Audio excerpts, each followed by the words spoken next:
You're listening to From Find to Fabulous podcast, where we explore energy, mindset, spirituality, and all things woo. I'm Michelle, here with Dylan and Wright, and together we are on this journey with all of you to transform our lives from mundane to magical. Hello, everybody. Welcome back. Hi. Hey, everyone. How are you? I'm so good, actually, today. But guess what? You still live very far away. It's going to be an intro thing every time. Yep. Traffic wasn't as bad this time. Yeah, not this time. It was zero traffic, actually. Yeah. It was actually pretty good. So, well, I think we are excited and ready to jump into a new topic of discussion.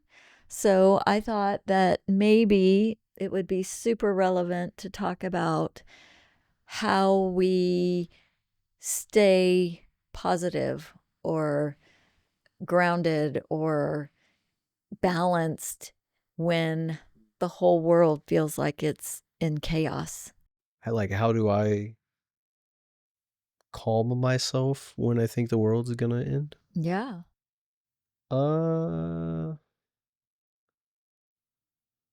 Breathing, I guess. Yeah, breathing. Okay.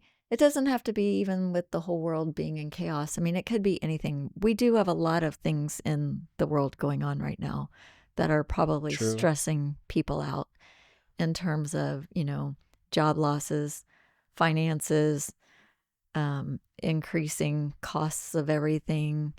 Yeah, that's true. Not knowing what's going to happen tomorrow, which, I mean, we can never predict what's going to happen tomorrow, but I think it definitely feels a little chaotic. Yeah. And I think if we stay tuned into the news and things like that, it can probably induce some stress and anxiety. I'll say if you do that, it's going to be more chaotic. Exactly. Yeah. Exactly. So, what do you do, and we can ask our listeners to give us some tips in the comments. What do you do to stay balanced and, out of fear, anxiety about the things that are going on, especially if they affect you personally? Yeah.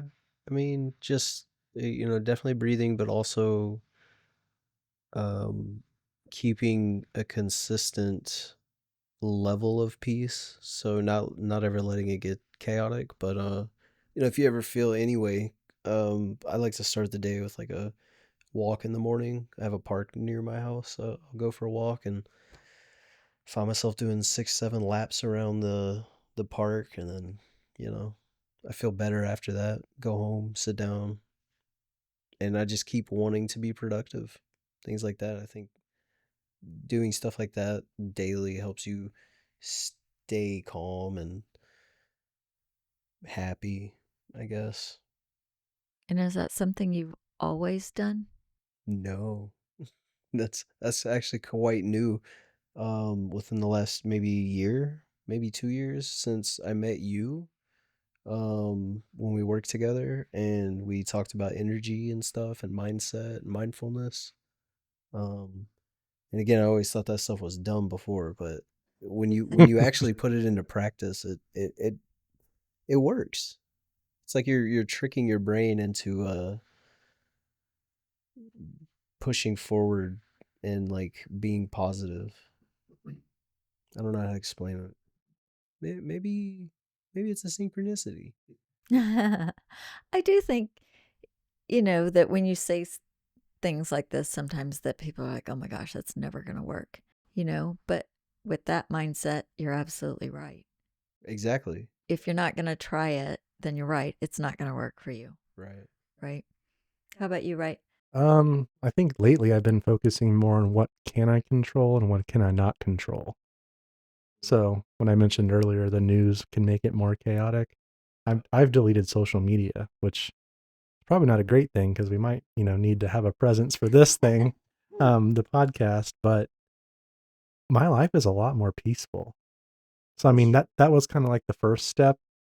Now, like, that I have created my own little environment, it's how do I thrive in that environment as I'm trying to figure out, because it is very calm. That's another thing I've done in the past is I've switched the word boring and calm. Because if I say it's boring, I want to create my own chaos. But things are a lot more calm, and I think I've never heard that. I like I that. can live in that moment.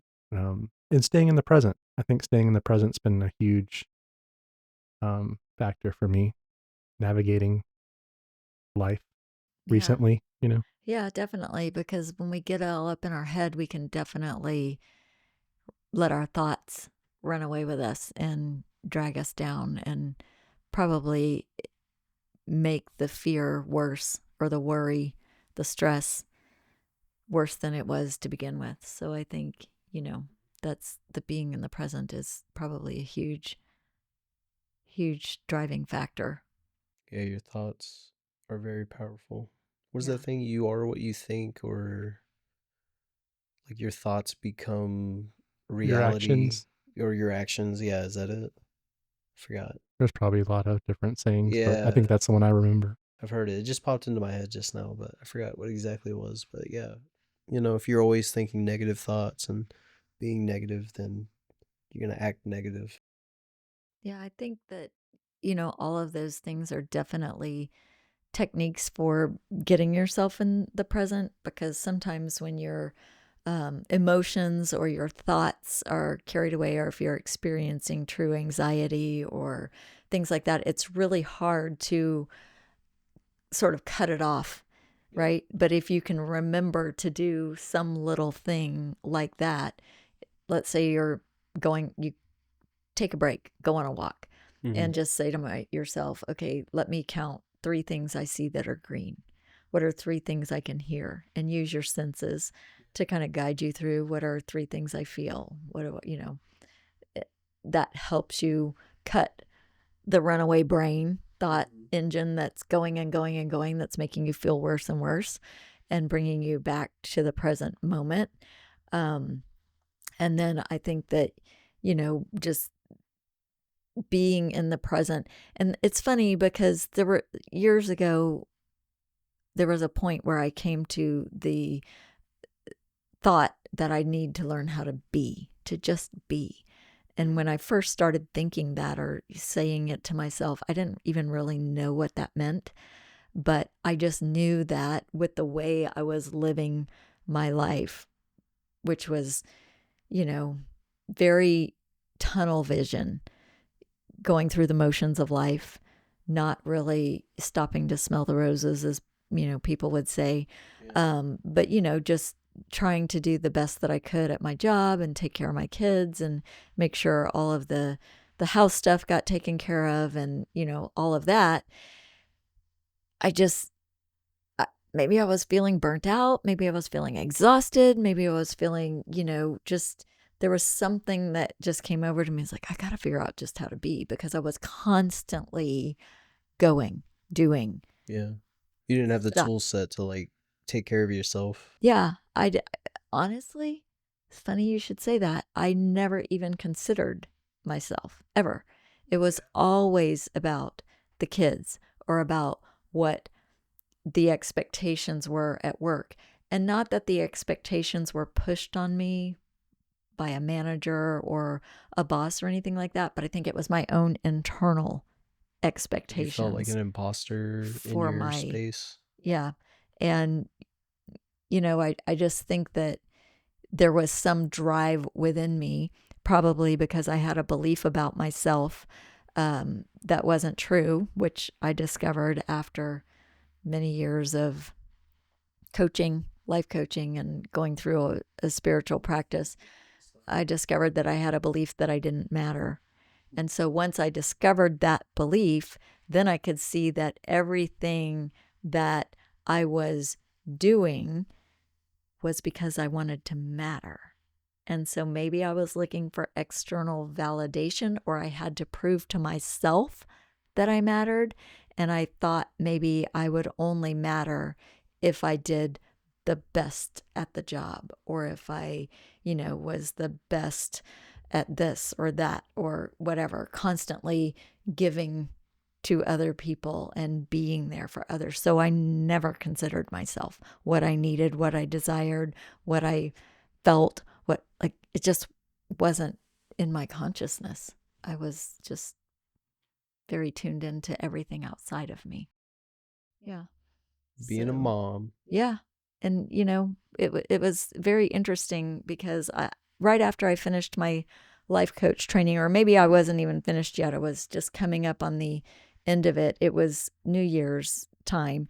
And so I came across a woman on the internet who also happened to be a coach, which I don't even think I knew she was a coach when I started listening to her, but she was doing like a New Year's challenge where every day she would come on and she would give something for you to try. And so, like, for example, one day it was practice gratitude. So I had never done that before. So I was like, okay, I'll try that. And so I had a planner. So every day before I would go to bed at night, I would write down 3 things that I was grateful for. And so I just write that in my planner every day. And then another day she came on and she said to try this breathing technique. Now we all breathe all day long, every day without thinking about it. So when you talk about doing a breathing technique, it sounds like, I don't know what. Sounds silly. When you first told me to breathe, I was like, what in the world? I breathe all the time. I already am. Yeah. But this breathing technique that she said to try was interesting. It's called 4-count breathing.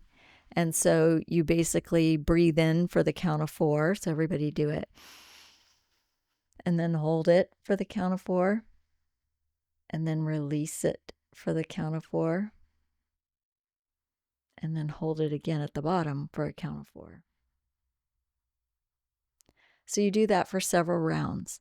So when I was practicing that, the only time, and she said to do it as many times a day as you could remember to do it. Well, the only time I could remember to do it was when I got up from my desk to go to the restroom. So I would do it walking down the hall all the way to the restroom, the whole time I was in the restroom, washing my hands, all the way back to my desk. And then by the time I would get back to my desk, I would get busy doing whatever I was doing, and it would completely be gone. I would forget about it. So anyway, there were several things that she suggested that we try. And those were just 2 of the things. There were other things like, not having your cell phone in your room at night so that first thing in the morning when you wake up, you don't check your cell phone. Or your emails or do you? Whatever. Sure do. Yeah. So there were lots of things. So I had been doing this stuff for the 30 days. It was a 30-day challenge. And I picked certain ones that I really liked, and I just kept doing them. So it was early February. I came into work one day, and it was total chaos.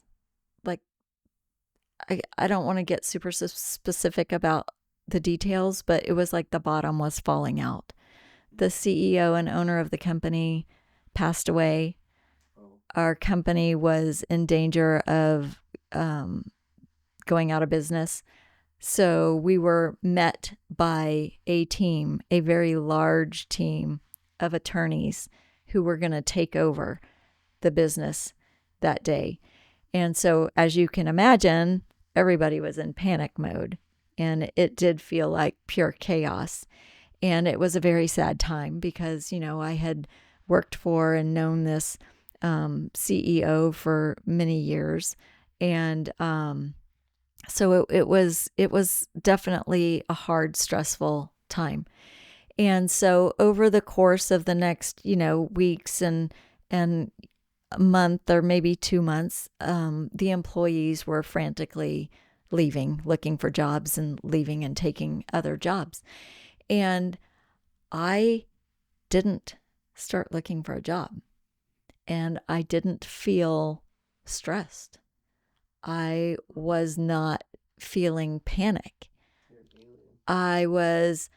It was very weird because before I did my life coach training and started these 30-day challenges, I probably would have been the first one to freak out and get out the door because, like I said, I was, have your job. Had to have my job. I had 2 kids to take care of. I was the only person making an income. So I had to make sure, that I was doing all the things I needed to do. So one by one, people were leaving the company, and it came down to just a few of us staying. And the attorneys asked us to stay on and help them through the rehabilitation process of the company. And if it couldn't be rehabilitated, then to shut down the company. And so I was one of those people. And so I think there were probably only 3 of us, if I remember correctly, who were left there doing that. And so, we would go into the office and it was weird. It was weird because all the coworkers were gone. It was pretty empty. The huge team of attorneys had dwindled down to, a handful.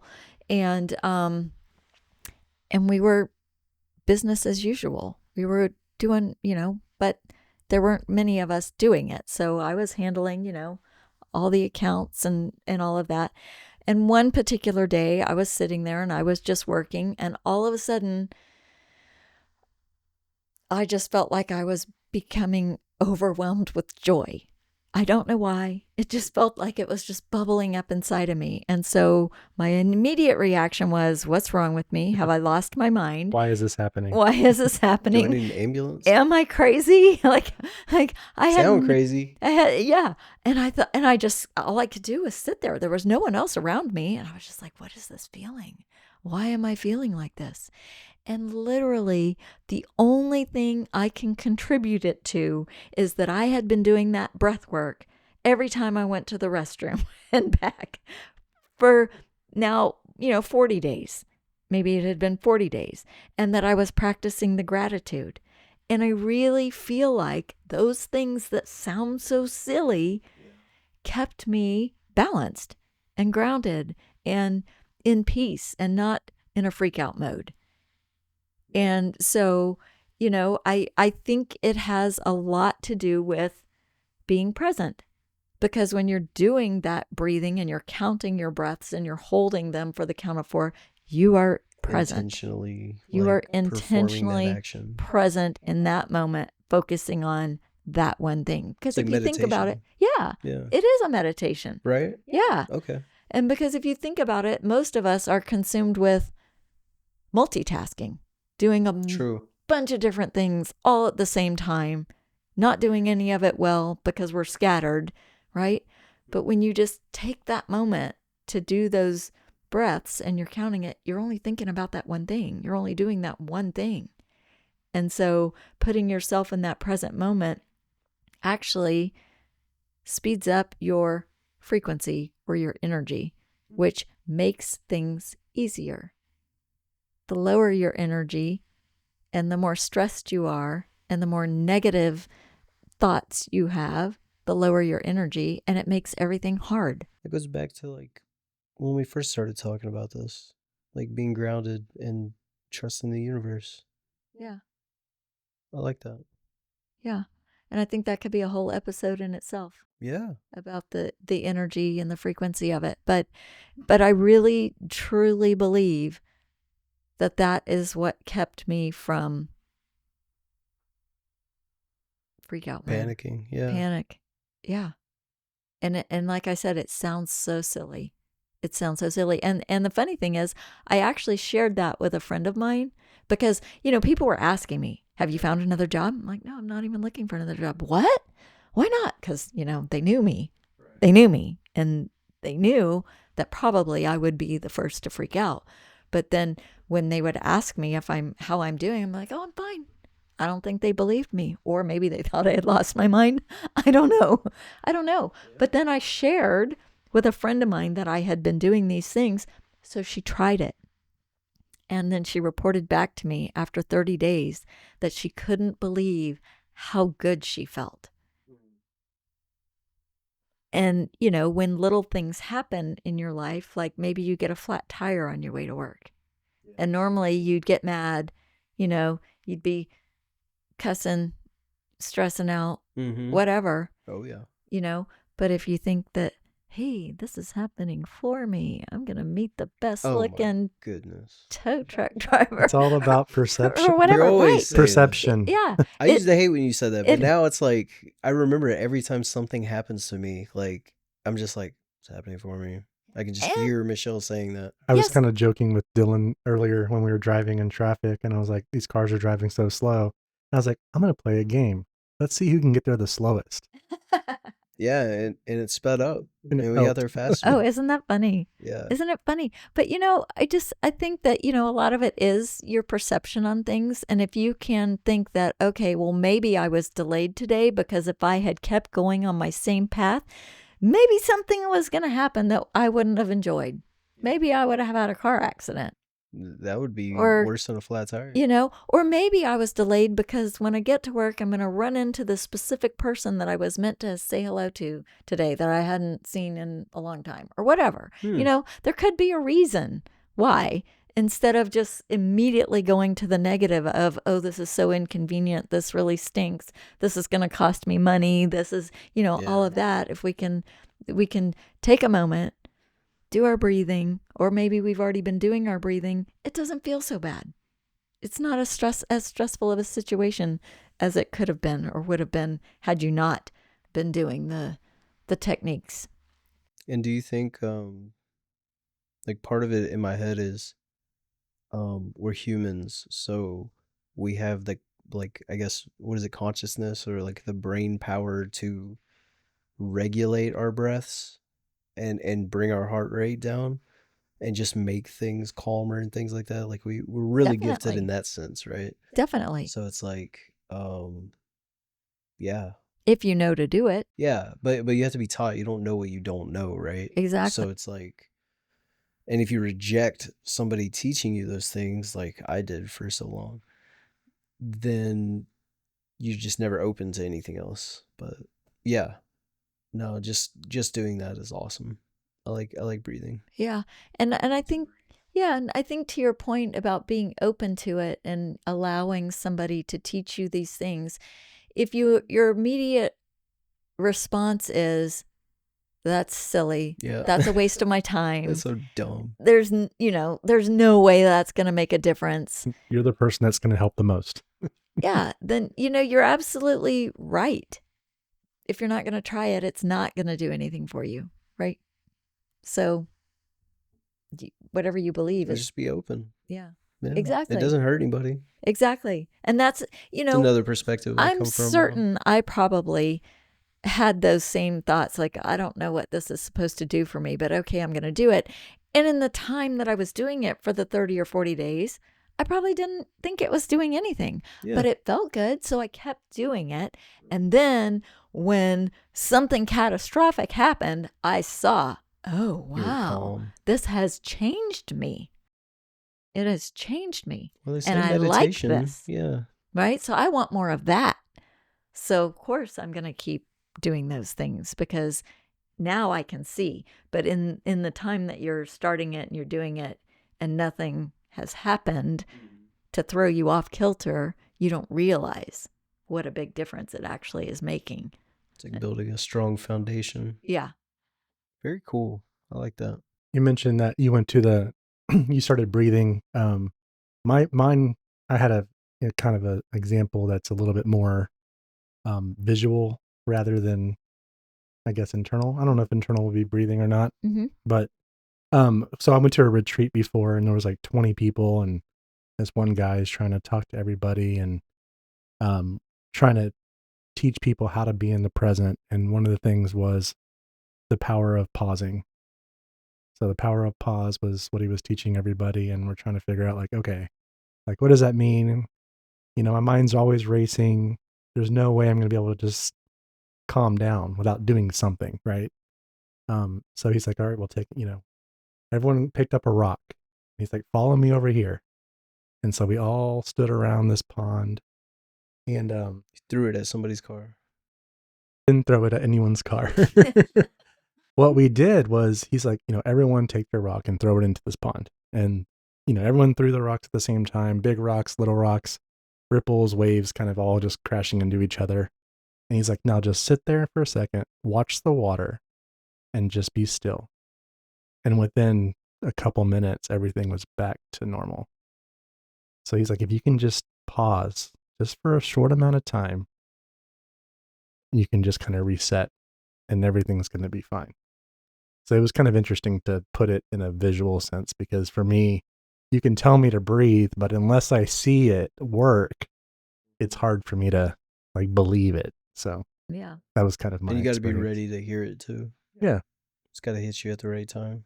Yeah, and it's not, it sounds stupid all those other times, and then in that one time it doesn't sound dumb. It's like, oh. And I'm not one to like be told what to do. So, I mean, for me, it took a long time to figure out You're that stubborn, yeah. I got to try it on my own. I'm going to do it my way for now. But it just took one time to change my mind. Isn't that funny how it's sometimes it just clicks? Yeah. And I think to your point, because you were ready to hear it. Yeah. Yeah. That's awesome. It's been a journey. Yeah. And I like the way it was a visual experience and you could see the immediate result with the ripples going away, right? Whereas my thing that I did with the breathing, I didn't know if there was going to be a result or what it was. But then when something happened 40 days in, I definitely... You were more prepared. Yeah. And I could definitely say that this is the result, because normally I would have been pretty stressed. So I think, that's a really cool example. I like that. I like it. Yeah. It's a good lesson. Yeah. Okay. Would you like to pull a card before we end today? All right. I love pulling cards. All right. We're pulling from the Oracle of the Seven Energies. It's a Colette Baron Reed. Oracle of the Seven Energies? Oracle of the Seven Energies. So let me just take a breath. I'm going to do the four count. I'm going to ask what we need to know today. What do our listeners need to know and us?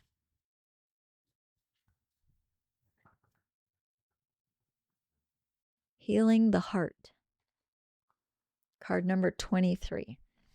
Uh-oh. I'm about to have a heart attack. And I'm going to read from the little booklet here. Healing the heart. The key concepts say healing, making amends, the willingness to release past pain, being responsible and accountable, taking time to get healthy, renewal and rebirth after suffering. When you're wounded emotionally, you need time to regroup and find your center. You may have recently endured a breakup or betrayal, lost someone close to you, or lost an affiliation that you gave too much power to, which all of these things can feel pretty chaotic in your life. Wouldn't you agree? Yeah, right now, for sure. Perhaps you're watching someone go through a difficult time and feel bad that you can't help them. Maybe you're still not over a past disagreement. No matter the cause of this heartache, deep healing is called for. This happens on its own timetable and can never be rushed. The path to healing the heart centers on reciprocity, the flow of giving and receiving. Sometimes wounding occurs because we've become too dependent on another, and this is accompanied by the desire to manipulate or control an outcome. Both wounding and healing usually begin within, not from the outer conditions of our lives. We often believe we can be wounded only by others, but we do more damage to ourselves in the self-sabotaging way we think and behave. It is important to take steps to heal yourself and become willing to release the pain of the past, which can be tempting to revisit. It's time to take responsibility for your part in this healing journey.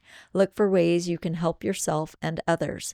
Are you willing to make amends if needed, or conversely accept someone where they are without trying to influence their growth process? Healing the heart in all aspects is a priority now. Nothing else matters. Only beauty and goodness will come as the result. That's a good message. That is a good message. And I feel like we talked so much about the world being in chaos, and these things are really things that can cause pain in our lives and stress and feeling chaotic. And so, it pointed out how we have to take the responsibility for our own thing. And a lot of the things we talked about today are, becoming present in the moment can help us get out of the stress and out of the worry and out of the blame and all the things that go along with the reasons why we're feeling wounded or emotional, and self-sabotage.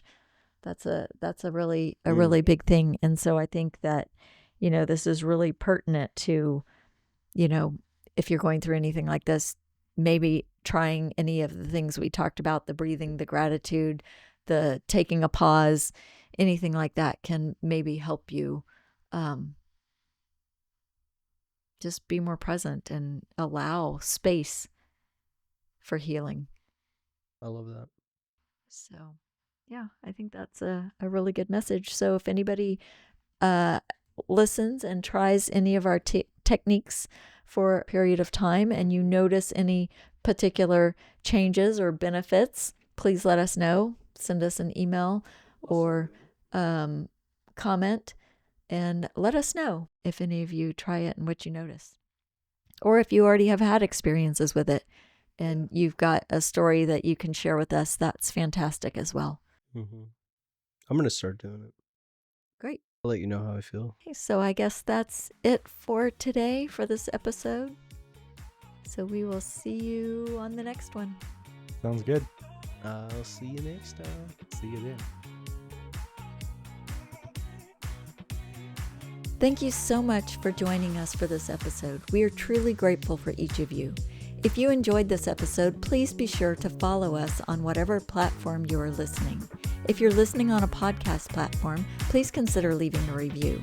If you're listening on YouTube, be sure to like, subscribe, and hit the notification bell so you're alerted when new episodes are released. Please also leave comments. We would love to know what you think. You can also share this with someone that you think might enjoy our content. Any interaction with the channel truly helps it grow. You can also email us at michelle@fromfinetofab.com, and that's Michelle with 2 L's. Until next time, be fabulous. This podcast is meant for entertainment purposes only. We are not medical, legal, or financial professionals, so always consult a qualified expert before making any changes to your life.